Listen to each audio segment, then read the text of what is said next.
They were too large, too deep, and ended abruptly. A heavy snort broke the quiet, followed by snapping twigs. Turning around, the realization hit. It was already too close. Hello everyone. Welcome to the channel. Before we dive into today's stories, I'd like to ask for your support by subscribing to the channel. Your subscription is very important to us, so please subscribe to stay updated with future stories. Also, leave a comment letting me know which city in the world you're watching from. Now, let's get into the first attack. The late afternoon sun hung low over Yosemite, casting long shadows across the forest floor. I had driven up from San Diego the day before, eager for the peace that only the wilderness could provide. This was my third solo camping trip of the year, and after months of writing travel blogs from the comfort of my apartment, I craved the silence and solitude of the wild. The crisp mountain air was a welcome change to the smog of the city, and I couldn't wait to explore the park's iconic granite cliffs, waterfalls, and sprawling meadows. After checking in with the park rangers, who gave me the usual warnings about bear activity, I found a secluded spot near the Merced River to set up my camp. I chose it partly for its distance from the main trail, hoping for some peace and quiet, but also because it had a good view of the surrounding forest, just in case the bears the rangers had mentioned decided to wander by. "Be careful, Miss Moore," the ranger had said, adjusting his hat as he handed me the permit. "There's been some increased bear activity around here lately. Make sure you keep your food packed away tight." "I will," I'd replied with a nervous chuckle, imagining myself standing at a distance, watching some bear rummage through my snacks. I was a seasoned camper, though, and I had heard the same warnings from rangers in other parks before. Sure, black bears could be dangerous, but I'd always assumed I'd never actually be unlucky enough to encounter one.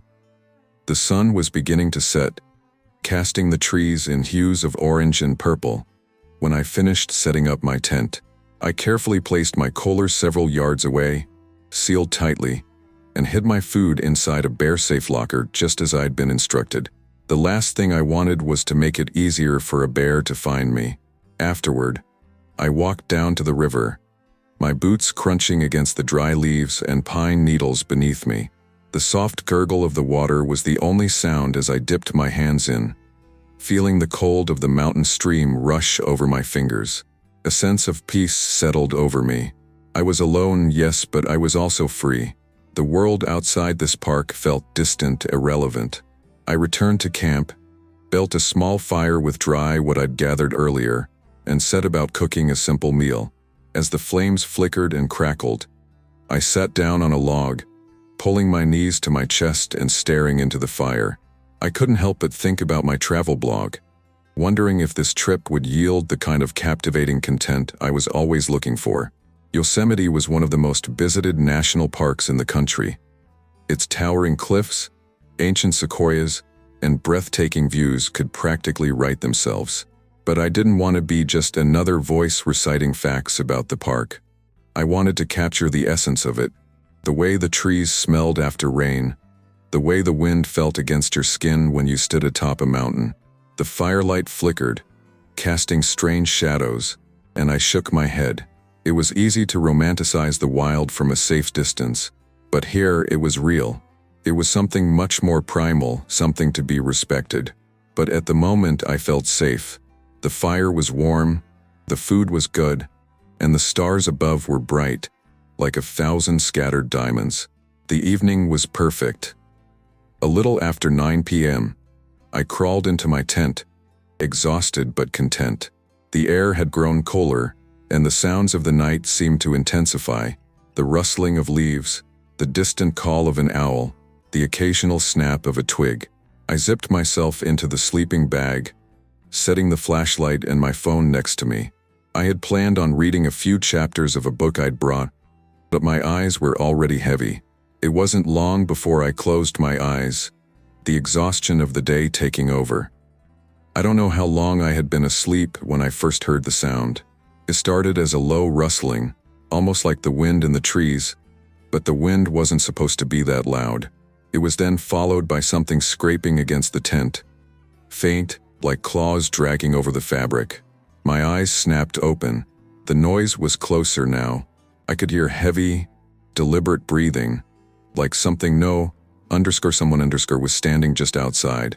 I held my breath, listening to the unmistakable sound of something sniffing the air. A sharp, sudden rustling came from the opposite side of the tent, and my heart skipped a beat. It was then that I remembered the warnings. Bears, _black bears _ they said. Hungry this time of year. I wasn't sure what to do. Panic flooded my chest as my mind raced. Was it just curious? Was it coming closer? Could I make a run for it? I lay perfectly still, every muscle frozen. I reached for the flashlight next to my pillow, the cold metal of it feeling foreign in my hand. A heavy thud, and then another scrape, this time louder, the sound of claws tearing through the fabric of the tent. My heart nearly stopped. Then, without warning, the tent's side collapsed inward with a sharp, ripping noise. I saw it then, the dark silhouette of the bear, its broad, lumbering shape barely visible in the dim moonlight that filtered through the canvas. It was close, too close, and its yellow eyes gleamed as they locked onto mine. My breath caught in my throat as I froze in terror, unable to move or speak. A low growl emanated from its throat, vibrating through the thin fabric of the tent. It sniffed again, the faint, musky air of its breath brushing against my cheek, and then its claws. The bear reached out and swiped. Tain. Agonizing pain shot through my leg as I felt its claws tear into my flesh, ripping through the layers of fabric and skin. I screamed, the sound strangled by the terror choking me. Kicked out, but it was no use. My leg felt numb from the shock, and I couldn't focus enough to get up. The bear growled again, its claws drawing closer to my chest. My mind screamed, "This is it. 'Tis gonna kill me." In that moment, instinct kicked in. I fumbled with my backpack next to me, grabbing the metal cooking pan I had used earlier to cook my dinner. My heart hammered in my chest as I swung it wildly at the bear. The pan clanged against the side of its head, and for a moment, the bear seemed stunned. It reeled back, growling in frustration, but I didn't stop. I kept swinging the pan, banging it against the fabric of the tent, praying to God that something, anything, would scare it off. Finally, after what seemed like an eternity, the bear backed away, growling one last time. My breath came in ragged gasps, and I dared not move. It was gone, just like that, vanishing into the darkness. I lay there, trembling, my body soaked in sweat and blood. The pain in my leg was intense now, but the shock had yet to wear off. Couldn't move, couldn't think. All I could hear was the pounding of my heart, the crackling of the fire outside, and the eerie, endless silence of the forest around me. The air inside the tent felt stifling, sick with fear.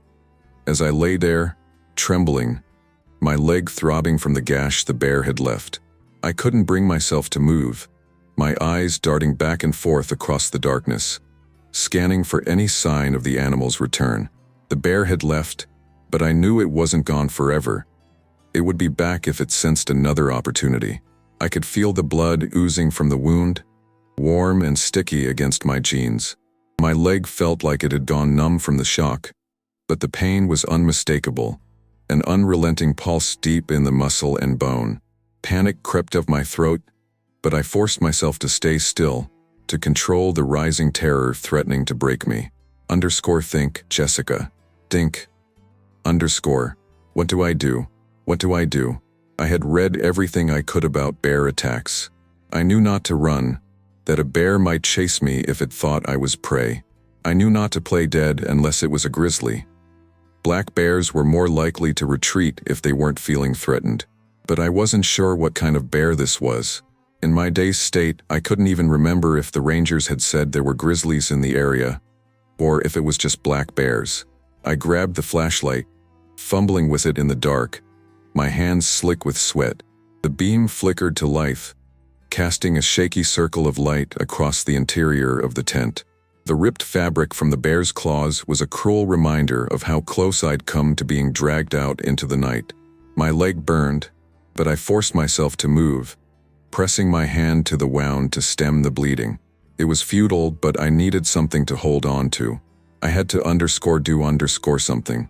There were no more sounds coming from outside.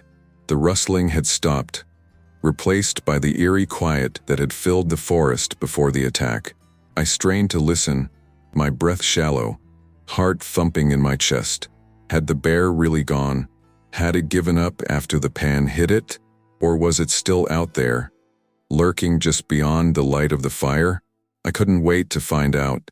The pain in my leg was becoming unbearable. I needed help. I crawled slowly toward the tent opening, every movement a struggle as I tried to avoid putting weight on my injured leg. My mind raced with the thought of reaching the ranger station. If I could make it there, surely they could help me. Patch me up, tell me what to do, maybe even track the bear and find out if it had been aggressive or just curious. The flap of the tent was hanging open where the bear had torn through, the jagged hole wide enough for me to slip through. I hesitated, staring into the dark abyss beyond the circle of light cast by the fire. Could I make it? Was the bear out there, waiting for me to make a mistake? I sucked in a breath and shoved myself through the opening, gritting my teeth against the pain. My leg gave way as I stumbled out, but I caught myself on the ground, landing hard on my hands and knees. The gravel and dirt scraped against my palms, but I didn't care. I could hear the rustling of leaves in the distance, a whisper of movement that set my pulse racing. I forced myself to stand, leaning heavily on a nearby tree, my mind screaming at me to run but my body too weak to comply. That's when I heard it, a growl, low and guttural, rolling through the night like distant thunder. The bear. It was close, too close. I turned, panic surging in my chest, and there it was, emerging from the shadows, its massive form outlined against the dark trees. Its eyes glowed, yellow and predatory, locking onto me with the precision of a hunter. My breath caught in my throat as I stumbled back, every instinct telling me to flee, but my body refused to cooperate. The pain in my leg was too much. The bear's growl deepened, more menacing this time, as it took a step forward.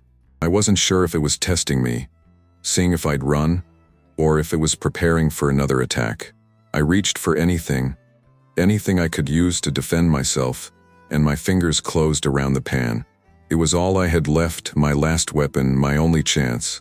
The bear moved again, slowly, deliberately. I lifted the pan and banged it against the nearest rock. The sound echoed through the trees like a gunshot, sharp and loud, and for a moment, the bear paused. It hesitated. I didn't wait. I swung the pan at the ground again, the metal ringing out through the night. The bear took another step back, its nose twitching as it sniffed the air. I slammed the pan down one more time, desperate, my heart pounding so hard I could feel it in my throat. The bear growls, but now it was uncertain, distracted. For the first time, I saw it hesitate. It sniffed the air, its posture shifting as if considering something. It wasn't charging, wasn't pouncing, just watching me, confused. "Stand back," I screamed, though my voice cracked with fear. "Go away." Another growl, and then, finally, it turned away. It wasn't fast, but it wasn't slow either. It lumbered back into the trees, fading into the darkness. I stayed rooted to the spot, staring after it, not daring to move until I could no longer hear its growls. The night was still again, but I couldn't breathe. I had survived, barely, but I knew I couldn't stay here. Not in this clearing. Not with the bear so close. The forest felt different now, darker, more hostile. I could still hear the bear in the distance, moving through the trees, but I knew it was no longer interested in me. For now, I was safe. I turned and stumbled toward the riverbank, my injured leg dragging behind me as I tried to make my way toward the ranger station. Every step was a battle. My mind screamed at me to run, but my body refused to cooperate, the pain in my legs slowing me down with each step. I could feel the warm blood soaking through the fabric of my jeans, and the realization hit me. I was in trouble under it. If I didn't get help soon, The blood loss would catch up with me. The river was just ahead, at least I thought it was, but everything felt distant and foggy. My vision swam, and I could hear the thud of my own heartbeat in my ears. My breaths came shallow, ragged. How much time had passed? Had it been minutes, hours? I reached the river, bending down to splash cold water on my face, hoping it would help clear the fog in my head. Diggers. I was dizzy, my legs giving way beneath me. I collapsed by the edge, my fingers clutching at the rocks, trying to hold myself up. Help! I called out weakly, but the sound of my voice felt far away. Somebody, help! I heard no answer. Please, don't let me die out here, I thought as the world began to fade around me. Please don't let the bear come back. And then, through the fog of pain and fear, I heard something, a rustling in the distance, a voice, faint but growing louder. Miss, are you out there? It was a ranger, a man's voice, and it was so close. My body surged with hope, the last thread of my consciousness clinging to the sound. I'm here, I shouted, more forcefully this time, though it took every ounce of strength I had left. Help! I was attacked by a bear. The footsteps grew nearer, and finally, a figure emerged from the trees, a flashlight cutting through the night. It was a ranger, young, with a look of concern on his face. Hang on, I've got you, he said, kneeling beside me. You're going to be okay. I collapsed into his arms, the darkness closing in on me. The world was a blur when I woke up, my body heavy with exhaustion, my leg a burning reminder of the night's horrors. My head throbbed as if 100 hammers were pounding against it, and every breath felt shallow, like I was drowning in a sea of pain. My eyes fluttered open to a dim light, too bright, too cold, and I could hear voices around me, low and muffled. I blinked, trying to make sense of my surroundings. My arms felt tight, restricted. The air smelled sterile, unnatural. I was no longer in the forest. Hospital I realized. I was in a hospital. Panic surged again, but I quickly fought it back. I had to stay calm. I had to think.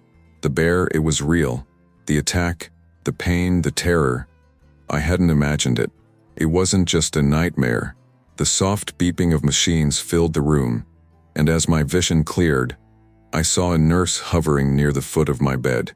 She was holding a clipboard, her expression calm, professional. Good to see you awake, she said gently, her voice warm but distant. You gave us quite a scare there, Jessica.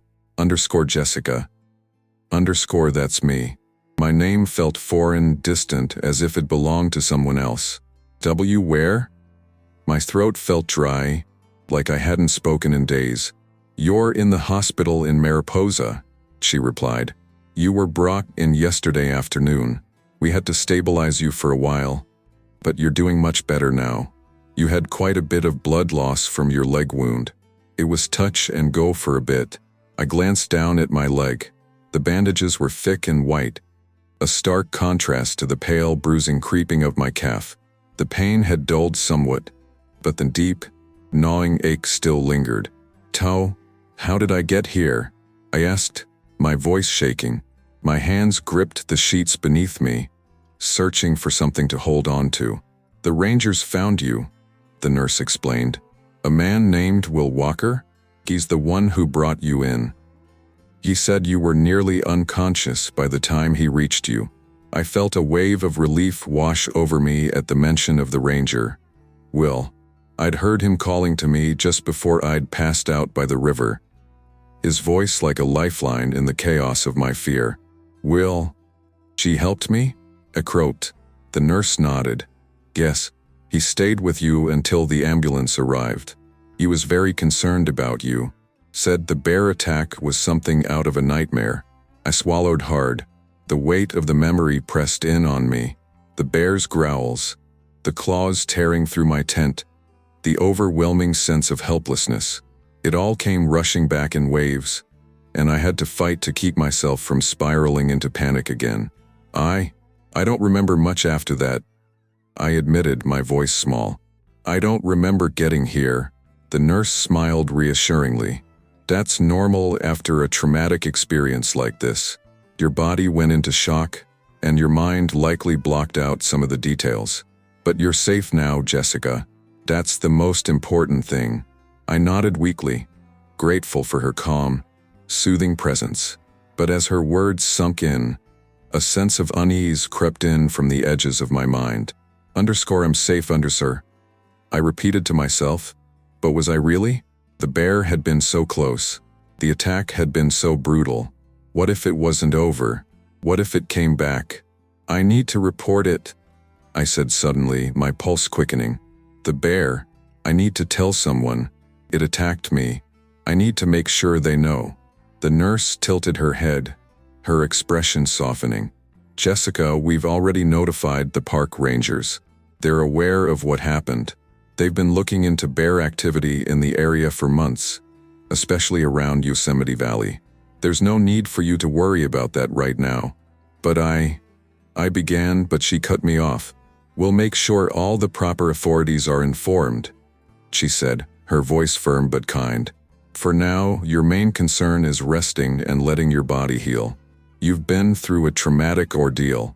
I wanted to argue, to tell her that I couldn't just forget about what had happened. I needed to make sure someone knew. The bear had to be found, its behavior had to be analyzed. But the words stuck in my throat. The truth was, I wasn't sure anyone would believe me. Hours later, I was awake again. This time with a slight grogginess in my head, but less of the deep, consuming fatigue that had surrounded me earlier.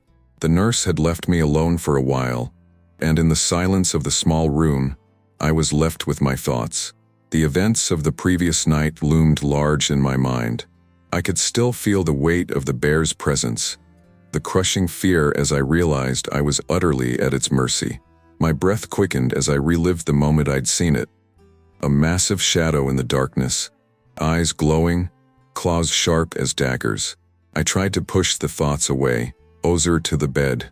I'm Will Walker, the one who found you last night. I'm glad you're awake. Thank you, I said, the words feeling weak in my mouth. Couldn't help it. I was still in shock, still trying to understand what had happened to me. You were lucky, Will said, his gaze softening a little. That bear didn't attack with full force. If it had been any more aggressive, things might have turned out much worse. I winced, the pain in my leg flaring up as I shifted in the bed. I don't remember much after the bear left. I remember hearing you call out, and then I passed out by the river. He nodded, his eyes darkening. We were able to track the bear's movements from the area where you were found. It's a black bear, probably a young one. The rangers are concerned about its behavior, though. It's been getting too close to human campsites. We're going to investigate further. I frowned, feeling a mix of relief and unease. You'll track it down? We'll try, he said, the seriousness in his voice matching the gravity of the situation. The Park Service has a team of wildlife experts who'll be looking into its behavior. But Jessica, he paused, his expression thoughtful. You're not the first person to have a close call with this bear. There have been a few other reports over the past few weeks. I blinked, trying to process this new information. So, it's been attacking other people too? Not exactly attacking, was said. But there have been reports of the bear getting too close to campsites, rummaging through food storage, that sort of thing. It seems like it's not fully afraid of people yet. That's why we're stepping up our patrols around the area. I swallowed hard, a chill crawling up my spine. Not fully afraid of people. The bear had come for me, and if I hadn't fought back, thank you for saving me, I said, my voice quieter now, filled with gratitude. I don't know what would have happened if you hadn't come when you did. Will smiled slightly, though his eyes remained serious. Just doing my job. But, Jessica, if you're going to head back into the wilderness anytime soon, make sure you take the proper precautions. Bears like this can be unpredictable. I nodded slowly. I will. I think I need to go home. He gave me a solemn nod. That's probably for the best. But whenever you're ready, come back to Yosemite. There's a lot of beauty here. Just don't let this experience define your view of the park." I smiled weakly, but inside, I knew it was impossible. The wild had taken something from me. It had shown me the face of terror, the unpredictability of nature at its rawest. And no matter how much I wanted to, I would never see Yosemite the same way again. I wasn't sure how much time had passed since I woke up in the hospital, but I knew it was too long for me to feel entirely like myself again. The sharp, gnawing pain in my leg had subsided to a dull throb, but every time I moved, a fresh wave of soreness reminded me of the bear's claws. My skin, still raw from the wound, had a shiny, pinkish hue where the stitches held it together. I had a hard time looking at it without feeling the ice-cold grip of terror in my chest. I spent most of my days in Mariposa lying in a small, sterile room at the hospital, staring out the window at the swaying trees and the distant, misty mountains that felt both familiar and foreign. I hadn't gone outside since I was brought in. Will had stopped by to check on me every so often, but each visit was brief, filled with businesslike updates on the investigation into the bear and some half-hearted comfort about how lucky I was to be alive. Everyone around me seemed to believe that I was fortunate, lucky even, and though I didn't want to seem ungrateful, their words always felt hollow. The truth was, I wasn't sure I was lucky. If the bear had attacked me more viciously, if it had been a grizzly, if Will hadn't found me when he did, the possibilities were endless. I'd learned the hard way that things could turn on a dime in the wilderness, and no amount of hospital visits or soothing words from the staff could erase the cold, chilling feeling that I wasn't safe in the world I had once loved. It was early afternoon when the doctor walked into my room with the same professional air he'd had every time he'd come to check on me. His stethoscope swayed as he walked, his eyes scanning my chart with a quiet efficiency. He was young, probably in his mid-30s, with short, sandy brown hair and glasses perched on his nose. He had been the one to patch me up the night I was brought in, and despite his calm demeanor, I'd seen the concern in his eyes when he first examined the depth of the bear's wound. "How are we feeling today, Jessica?" he asked, lowering the clipboard in his hands and focusing on me. "Better," I replied, offering a weak smile. It was a rehearsed answer. I'd been giving it for days now. "The pain's more manageable." "That's good to hear. The wound is healing well, and it looks like there's no sign of infection." He adjusted his glasses, looking at me intently. "We'll remove the stitches in about a week, but I'd like to talk to you about something." My heart skipped. I braced myself for something bad. Had something gone wrong? Was the bear's saliva on the claws too much of a risk? "What is it?" I asked, my voice suddenly tense. "Are you planning on heading back home soon? To another park?" he asked, his tone casual, though there was something more in his eyes, a kind of professional concern that I couldn't quite place. I exhaled, a little too sharply. The question felt like a needle prodding at the wound I was still trying to avoid. "I don't know," I said slowly, struggling to meet his gaze. "I thought about it, but I'm not sure. I don't know if I can do it again. I don't know if I can just go back to pretending that everything's okay." He nodded, his face unreadable. "I understand. It's normal to feel that way after an experience like yours. But I'm not just talking about going back into the wilderness." His words hung in the air like a threat. He continued, "I want you to know that psychological trauma is just as important to treat as physical injuries. Sometimes the effects of what you've gone through aren't obvious right away, but they can manifest over time. If you're feeling anxious or afraid of leaving the hospital, or if you start having flashbacks or nightmares, I suggest you speak to a therapist. We have a specialist on staff who can help you process everything." I hadn't considered that, but now that the doctor had brought it up, I felt a sudden surge of guilt. I wasn't sure if I was just being overly dramatic or if the fear I was feeling was truly justified. Could a bear attack really leave scars in my mind the way it had on my body? "I don't know if I'm ready for that," I murmured. looking out the window at the sun filtering through the trees. I could almost hear the wind rustling through the leaves. The gentle murmur of the river felt like home. The doctor's eyes softened as he watched me, like he understood something I wasn't yet ready to acknowledge. "It's your choice, Jessica, but I would recommend taking some time before you make any big decisions. You're still healing physically, but the emotional recovery is just as important. Let's not rush it." The conversation with the doctor stayed with me long after he left. His words gnawed at me, digging into the doubts I was already struggling with. Could a bear attack really change you? Was it even possible to go back to being the same person after something like that? The hospital room felt suffocating as I lay there, staring at the ceiling, replaying every detail of the attack over and over again in my mind. The bear's claws, the terrifying growl, the feeling of helplessness. I could still hear its breathing in my ear, feel its hot breath on my skin. As much as I hated to admit it, I was scared, and no amount of comforting words from the nurse, the doctor, or Will could change that. I didn't know if I'd ever be able to go back to the places I once loved without feeling that same terror clawing at me from the inside out.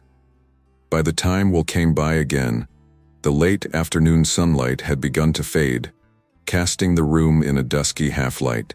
I had been staring out the window, lost in thought, when I heard the soft knock on the door. "Kay there," Will said, his voice warm but quiet as he stepped inside. "How's it going?" "Better," I said, not quite sure what else to say. I had been pretending to be fine for so long. I wasn't sure I could pull it off anymore. He gave me a long look, as if weighing my response. Will was one of those people who could read a room without trying. He'd always struck me as a man of few words, the kind of person who seemed steady, calm in any situation. But today, there was a slight weariness in his eyes that I hadn't seen before. "How are you holding up?" he asked after a pause, his voice lower, gentler than usual. I shrugged. "I'm Elias, I guess. I'm here." "That's good," he said, nodding slowly as he took a seat near the foot of the bed. "I was just talking to the rangers. We're still investigating the bear's behavior. They're trying to track it down, but it's tough. We don't know if it's just a rogue bear or if something's off about it." "Will it come back?" I asked quietly, my throat tight. "What if it does? What if it comes after someone else?" His eyes softened with concern, and he leaned forward. "I don't think it's the kind of bear that would target humans, at least not in the way you're thinking. It's been getting into campsites, but not aggressively. They're doing their best to find it, but there's no guarantee it won't show up again. That's why we've stepped up patrols." The uncertainty in his words was like a cold wave washing over me. Not guarantee it won't show up again. And what about me?" I asked, feeling a wave of frustration bubble up. "I mean, no one seems to understand. They all say I'm lucky, that it was just a freak thing, but they don't get it. They don't get what it feels like to be hunted by something so primal, so unstoppable." Will was silent for a moment, his eyes fixed on mine as if trying to decide how to answer. Finally, he spoke, his voice steady but filled with quiet understanding. "Jessica, it's not your fault. And you're not crazy for feeling the way you do. What happened to you, what you went through, it wasn't just a random attack. It was something real, something that could have gone much worse. I know you're scared, but you're still here, and that counts for something." I swallowed hard, blinking back the tears that threatened to fall. I wasn't sure if I could ever feel safe again, but for a brief moment, his words brought a sense of comfort. "Thank you, Will," I whispered, "for everything." Will gave me a small smile, though there was sadness in his eyes. "Take it one day at a time, Jessica. You don't have to have all the answers right now. Just take care of yourself." The room felt quieter after he left. I was still left with so many unanswered questions. But for the first time in days, I didn't feel completely alone. Maybe I didn't have to have all the answers. Maybe it was okay to not be okay, at least for now. It had been 2 days since Will left my room, and each moment since had blurred into the next. The hospital room, with its sterile smell and constant hum of machines, had started to feel like a trap. I could hear voices drifting down the hall, faint and muffled. Nurses came and went, and the sound of their footsteps became an odd kind of rhythm, marking the passage of time. But none of it felt real. It was like I was drifting through a haze, waiting for something to jolt me back into the world I once knew.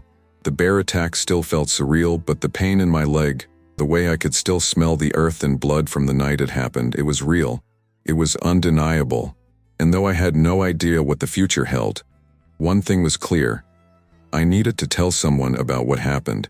I had to make sure people understood what I'd been through, what had almost happened to me. But even more, I needed to be sure that someone took it seriously, that the bear wouldn't just be left to wander the park, attacking more people. I couldn't shake the feeling that if I stayed quiet, I would somehow be complicit in letting this bear continue its terrifying behavior. No one would understand if I didn't speak up. I had to get the truth out. I sat up in the bed, wincing as my injured leg protested. The stitches tugged slightly, and a sharp throb radiated from the deep scratch on my calf. I hated the feeling of vulnerability, the knowledge that I couldn't even walk without help, and yet my mind refused to settle.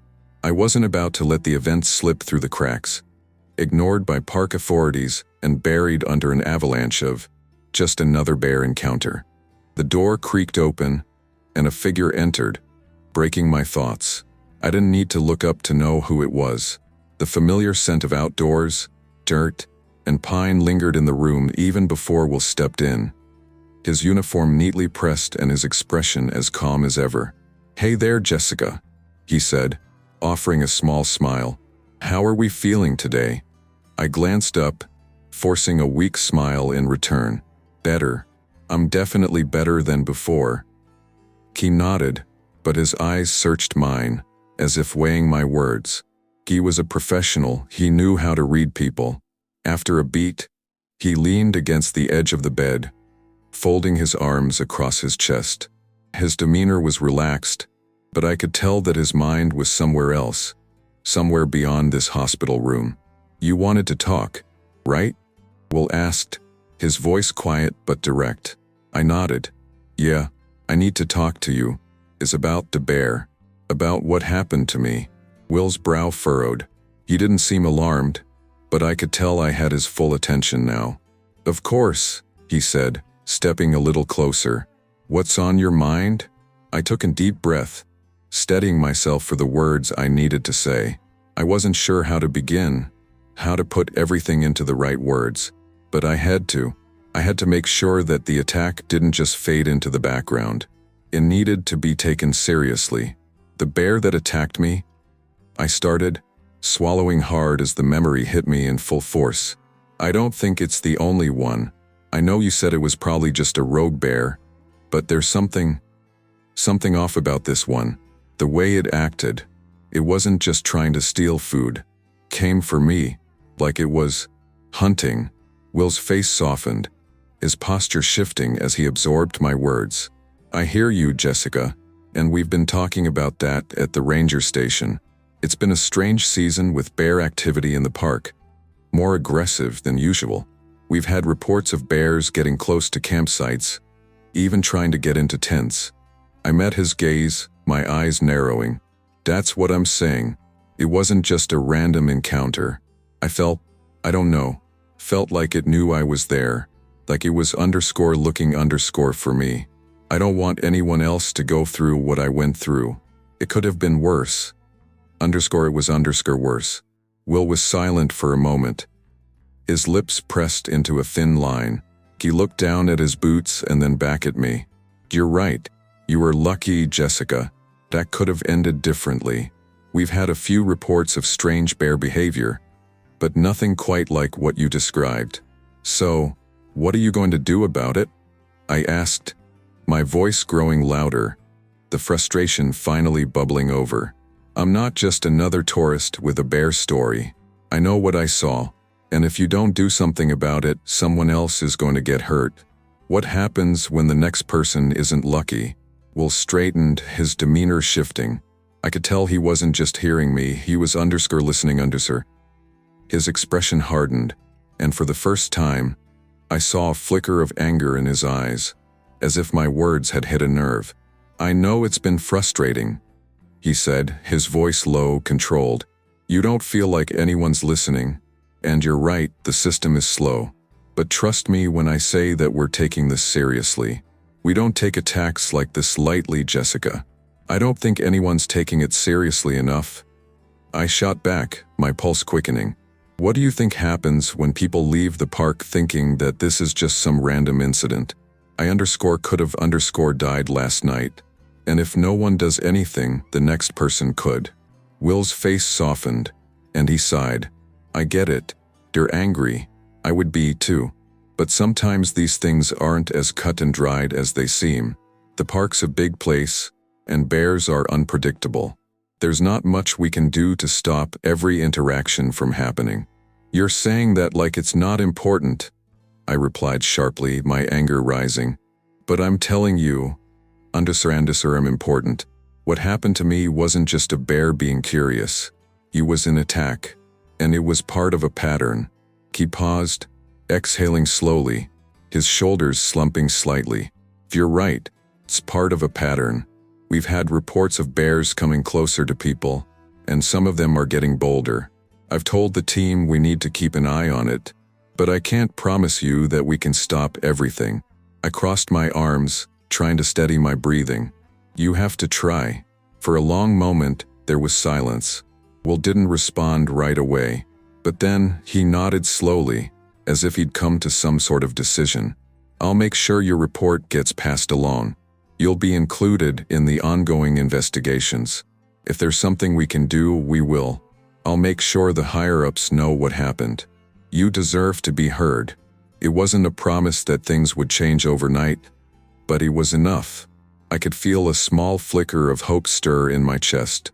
It wasn't much, but it was something. "Thank you," I said, my voice softer now, the tension leaving my shoulders. "That's all I want. Just make sure it's on their radar. That's all." Will smiled slightly, the corners of his mouth turning up. "I'll take care of it, Jessica. But listen, take care of yourself too. I know you're shaken, and I know this isn't easy, but you're still here. You're still alive." I nodded, though I wasn't sure I believed him. Being alive didn't feel like the victory everyone seemed to think it was. But for the first time in days, I felt like I had done something. I had stood up for myself, for the people who might get caught in the bear's path next. And maybe, just maybe, someone would listen. "I'll be fine," I said, forcing a smile. I just want to make sure it doesn't happen again."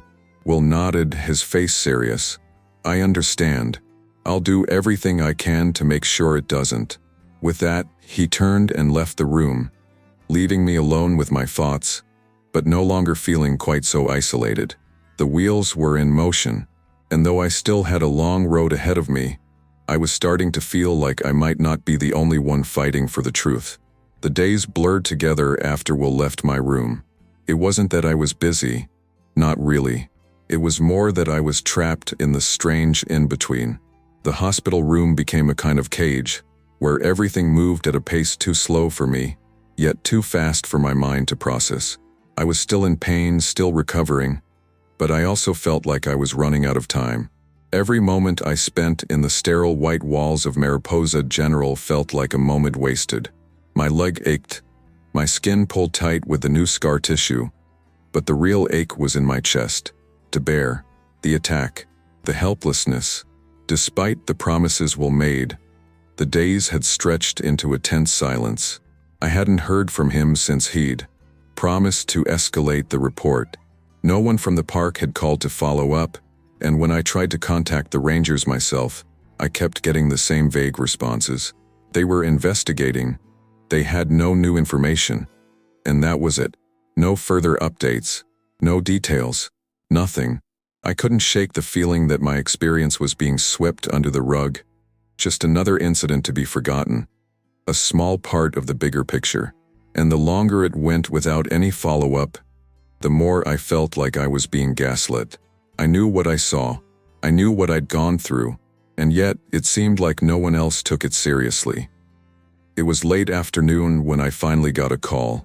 The hospital room phone buzzed in a way that pulled me out of my thoughts, and I reached over to grab it, half hoping it would be Will with some news, or at least a new development. I didn't even check the caller ID. "Hello," I answered, my voice a little too sharp. "Hi, is this Jessica Moore?" Calm, professional voice came through. It wasn't Will, but it sounded official.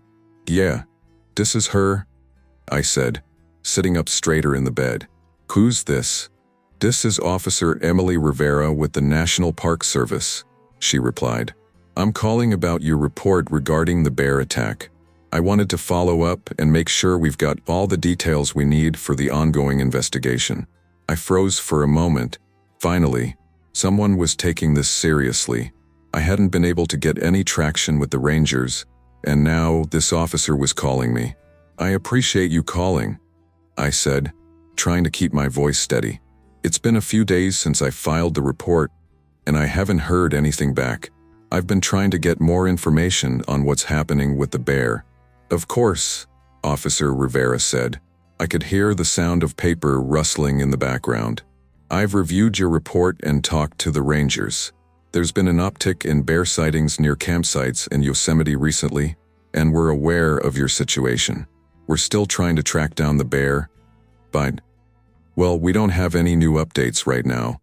I bit my lip, feeling my frustration grow. "No updates? You've been investigating this bear for days, and you still don't know anything?" "Well, it's not that simple," she said, her voice calm but firm. "Bears are wild animals, Jessica. We can't just go out and find them on command.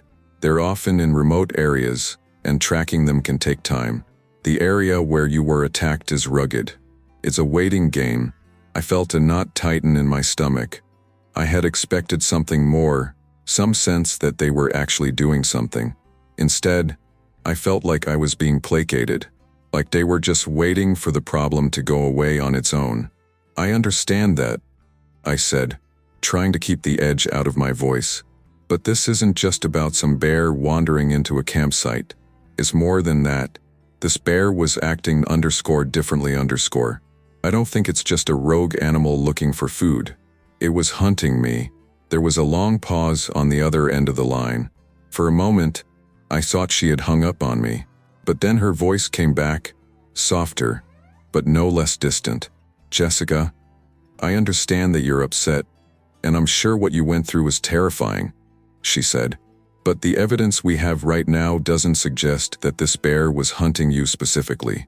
It's possible that it just got too close to your camp, and it could have been startled when you reacted." "Startled?" It attacked underscore. My pulse was rising, but I tried to stay calm.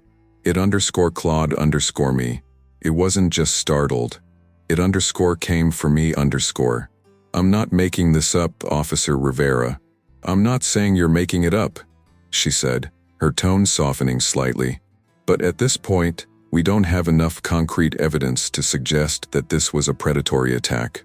I'm sure you've heard about bear encounters in the park before. Many times they're about food or territory. We're still gathering data."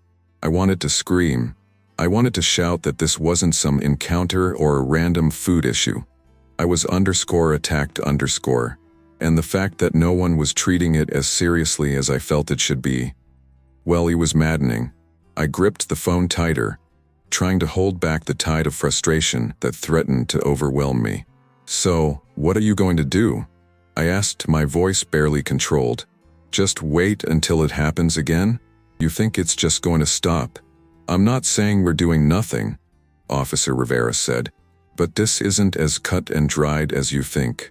Bears are unpredictable. We're keeping an eye on the patterns, talking to people and monitoring the area.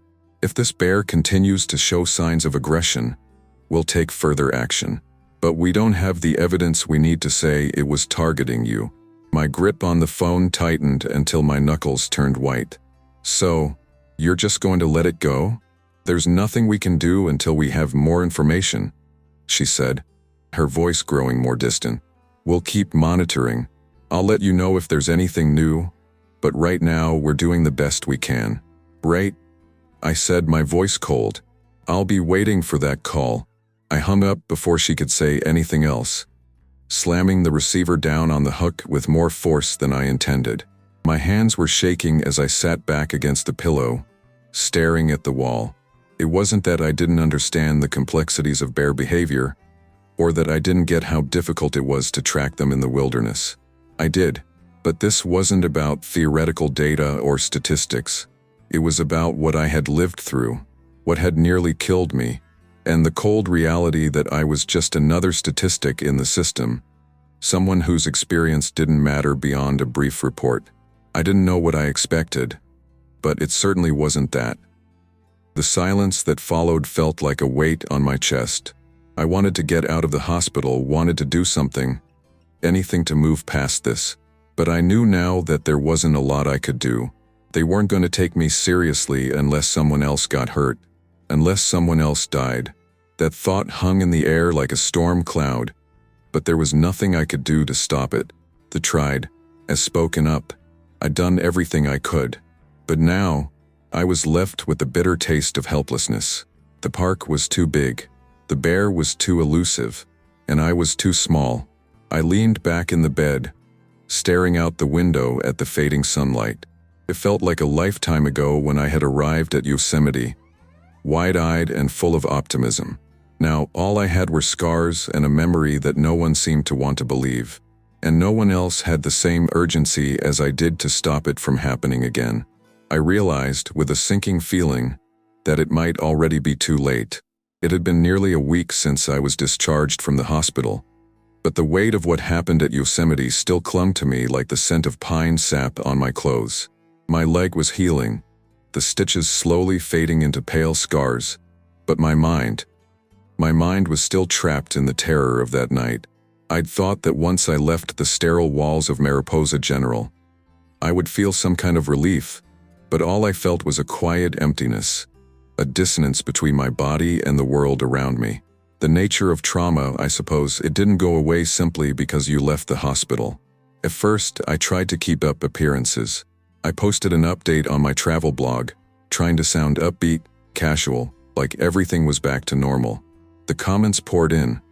People concerned, people fascinated by the story of a bear attack. But what no one seemed to understand was that the real story wasn't in the attack itself, but in what happened after. I had reported it. I called the rangers. I begged for action, but nothing had come of it. The response from Yosemite National Park had been underwhelming, to say the least. No follow-up calls, no offers of counseling, just the faintest acknowledgement that it had happened and then a return to business as usual. It wasn't until I heard from the local news station that the full weight of the situation hit me. It was a lazy Tuesday morning when my phone buzzed.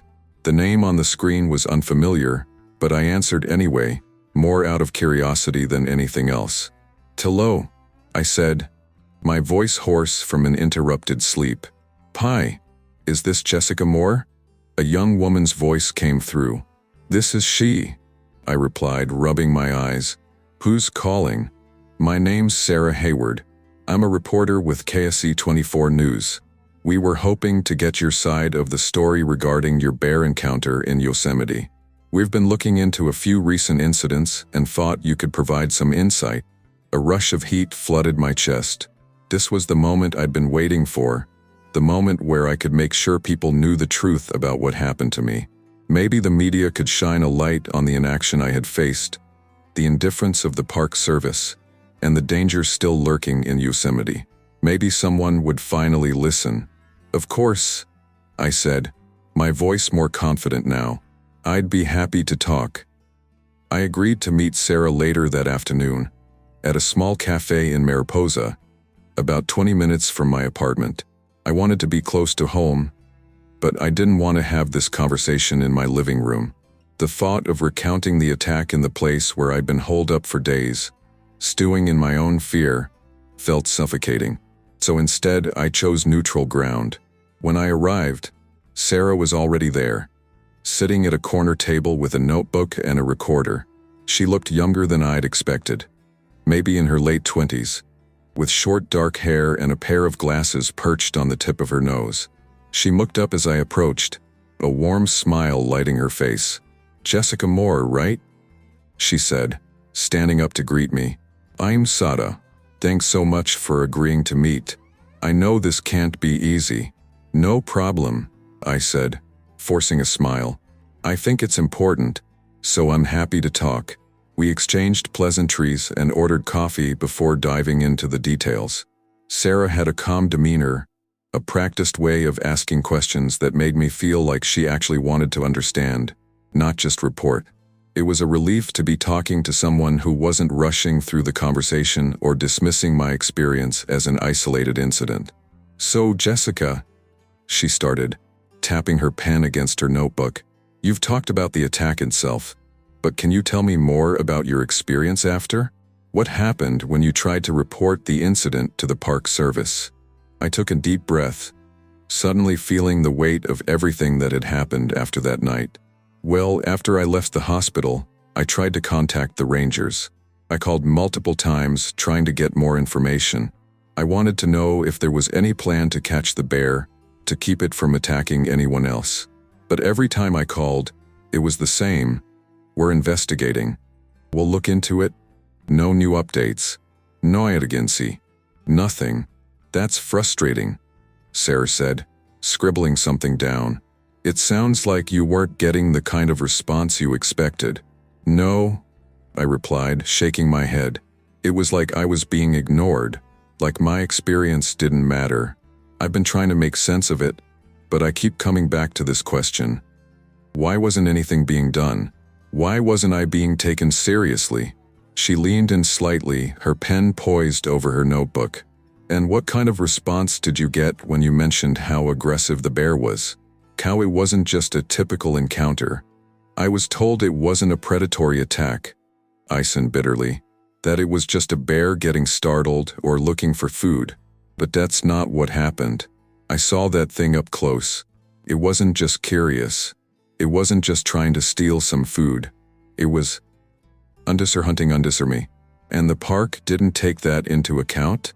Sarah asked, her eyes narrowing slightly.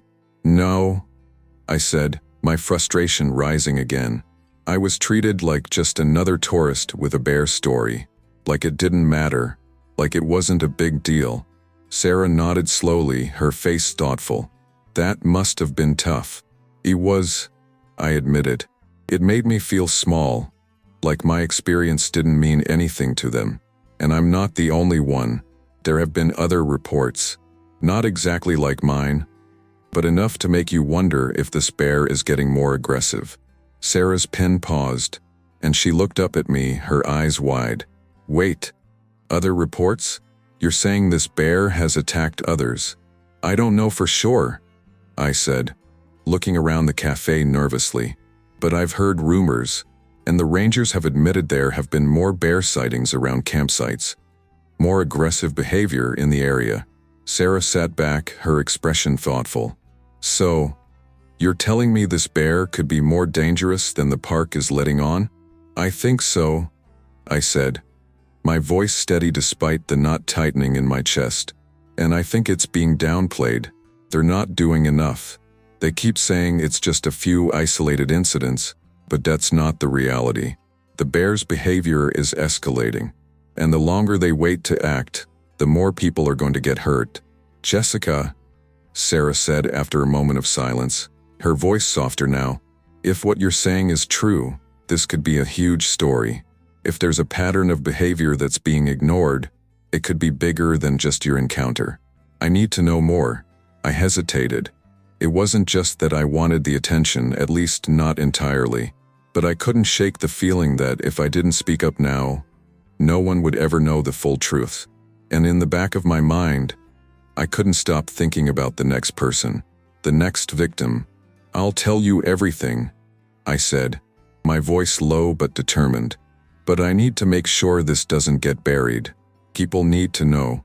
Sarah nodded, already reaching for her recorder. You've got my word. I'll make sure they do. We spent the next hour talking in detail about everything. About the attack, the park's lack of response, the rumors of other incidents, and by the time I left, I felt a strange mix of exhaustion and relief. For the first time in days, I felt like someone was truly listening. like the truth was finally being heard. The hard part, though, was still ahead of me. I didn't know if the media could make a difference, or if the park would be forced to act. But I knew one thing for sure. I wasn't going to let this story be forgotten. It was a week later when the article came out. I hadn't expected much. Maybe a small local blurb or a quick mention buried in the weekend news cycle. But when I opened my laptop that morning, my breast caught. The headline was bold, stark: Yosemite bear attacks woman, sparks safety concerns in national park. The words jumped off the screen, and for a moment, all I could do was stare at them, my heart pounding. The article was detailed, far more than I had expected, laying out the facts of my attack, the lack of park response, and the broader context of increased bear sightings in Yosemite over the past few weeks. Sarah had been thorough, quoting experts on bear behavior, including the wildlife biologist who agreed that the bear's behavior sounded atypical and dangerous. There were even references to other close calls in the park, where people had narrowly avoided bear encounters, though no one had been as injured as I had. The story had spread. I saw it picked up by other local outlets, shared on social media, and even discussed in online forums. There were comments, some supportive, some skeptical, but I couldn't help feeling a sense of vindication. Finally, my experience was being taken seriously. But the celebration didn't last long. The more I scrolled through the responses, the more I felt the weight of something else settling in. Beneath the support, beneath the concerned comments, there was a stark undercurrent of frustration. The kind of frustration that comes from people feeling that nothing would change. A sense of inevitability. A few days later, I got a call from Will. I was sitting on the couch, staring out the window as the sun began to dip below the horizon. The noise of the phone ringing broke the silence like a crack of thunder. I picked it up, half expecting it to be another request for an interview, or someone wanting to hear my side of the story.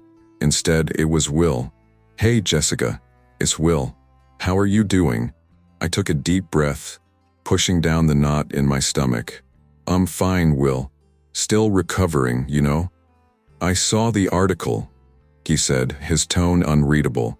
"You did a good job telling your story." "Thanks," I replied, my voice flat. "I thought it was important for people to know what happened. I'm not just some tourist who got lucky. This is real. People need to know the truth." Will was silent for a moment.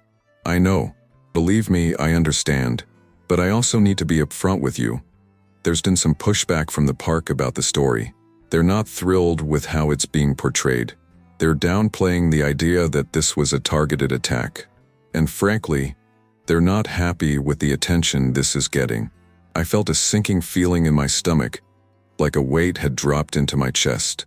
"Pushback? What do you mean?" "I'm just telling the truth. If they weren't prepared to deal with aggressive bears, then why is that my fault?" "I'm not saying it's your fault," Will said quickly, his voice steady but cautious. "But the Park Service, they've got their own protocols.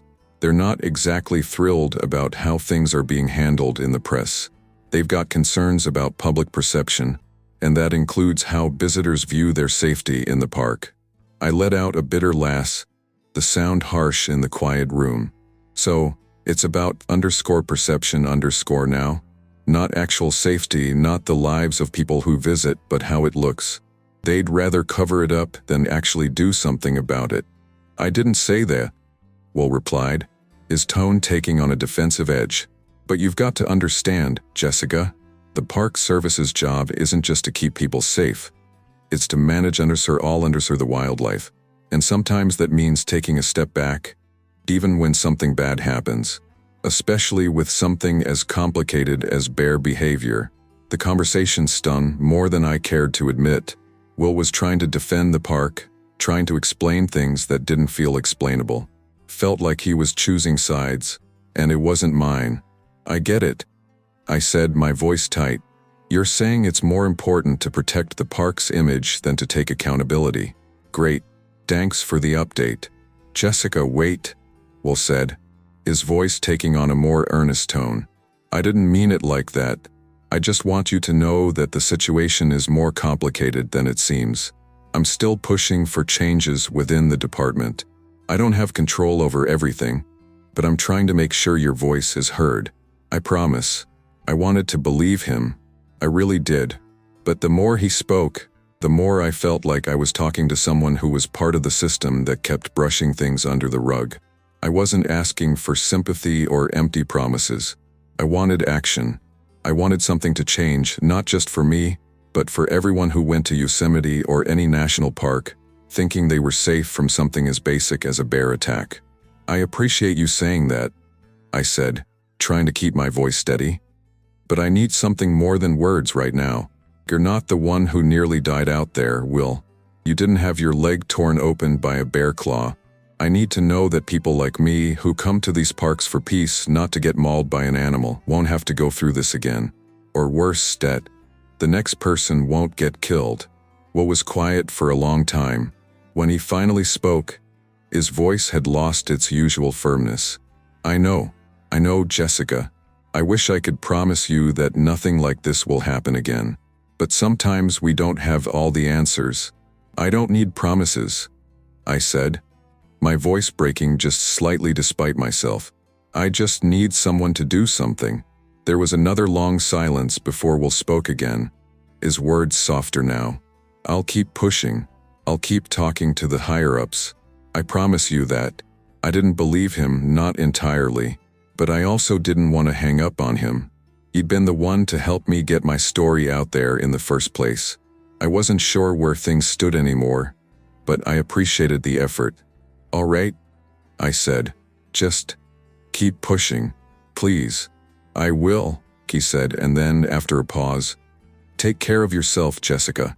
"Thanks, Will. You too." I hung up, my phone feeling strangely heavy in my hand. I wasn't sure what I had expected, but it wasn't that. He'd said all the right things, but the emptiness in his voice told me all I needed to know.